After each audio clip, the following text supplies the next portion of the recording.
Hey there, it's Chef Katie. Thanks for joining me in the kitchen. Today we are talking about the pineapple. Looks scary, tastes amazing, right?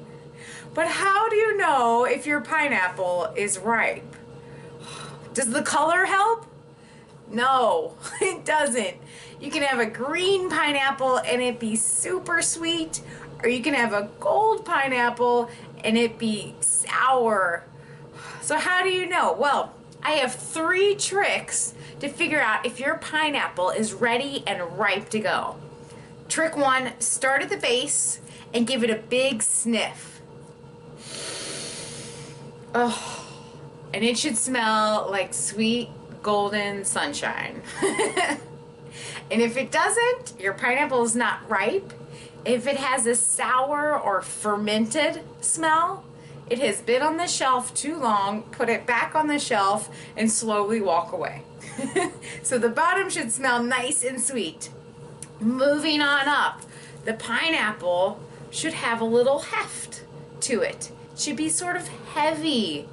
Like most fruit, we want it to be juicy, and juices are heavy. So your pineapple, if it's nice and juicy, will be a little bit heavy. That's a good sign. Moving up to the top. Boom, look at the head. The hair, right? See if you can pull out one of these spikes reasonably easy. You don't have to do a whole lot of effort.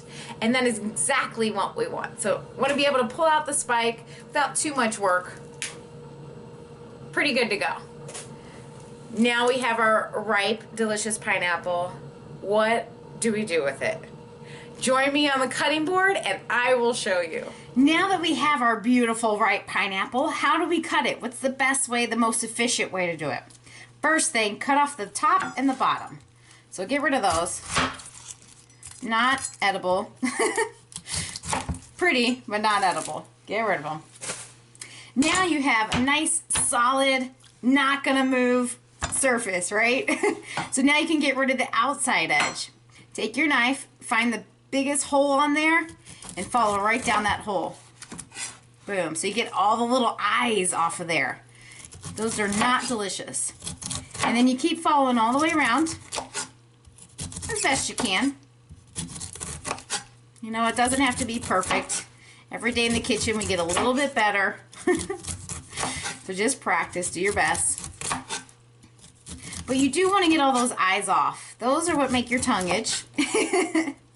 And they don't taste good, right? You don't want to eat that. Give it another check. So I missed a couple, especially at the bottom. They tend to like sneak by my knife. Come back here. Boom. Yep. Don't be cheap with your pineapple. That's what Jacques Pepin used to say, right? Don't be cheap with your pineapple. Get all those eyeballs off. They do not taste delicious. All right, so get that out of the way. Trash, compost, boom, done. And then I noticed on this guy, you don't always see this, but sometimes you get these rough spots.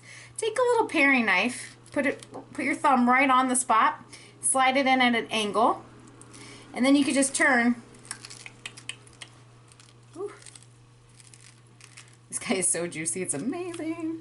Turn and just get that little rough spot out.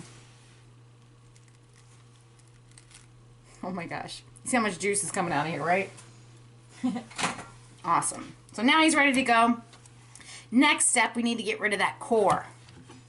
So, again, you want a nice, solid surface to work on. Boom, cut him in half. And then I like to quarter him, or her, who knows. And take your knife at a little angle here, and just cut out that core. Same way you would do like an apple, right? So do that with all of your quarters.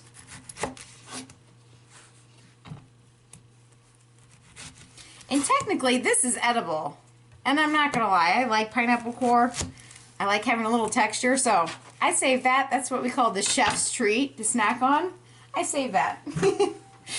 Now from here you can do spears, you can do a dice, anything you want. I'm gonna do some spears today. Make it, keep them nice little pineapple sticks, right?